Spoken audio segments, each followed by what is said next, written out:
Simula kaninang alas 6 ng umaga, bumaba ang presyo ng diesel ng hanggang 9 pesos and 57 centavos bawat litro.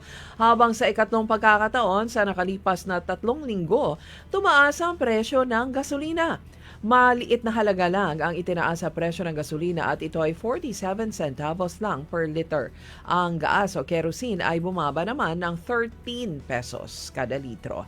Ayon sa ilang mga oil industry sources, ang gasoline ay tataas dapat ng hanggang 5 piso kada litro. Pero ito ay nagbago dahil sa bumubuti naman ang sitwasyon sa Middle East.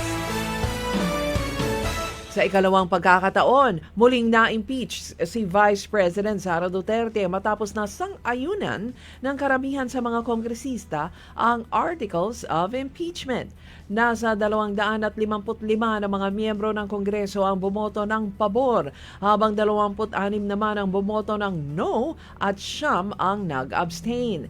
Noong nakaraang taon, na-impeach din si VP Sara pero ito ay dinismiss ng Senado sa pamumuno noon ni dating Senate President Cheese Escudero. Inamin ni dating Senador Antonio Trillanes na siya ang mata at tenga ng International Criminal Court sa bansa. Noong 2017 pa daw niya ito ginagawa.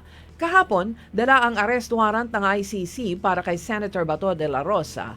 Tinangka niyang arestuhin si Bato kasama ang mga tauhan ng National Bureau of Investigation.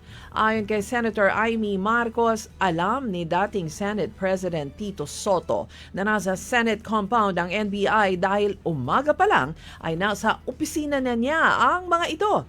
Pinakain pa daw ni Soto, ayon kay Marcos. Kinumpirma ni Senate President Alan Peter Cayetano na pumayag si Soto na papasukin ang mga tauhan ng NBI sa Senate compound para arestuhin si Senator Bato.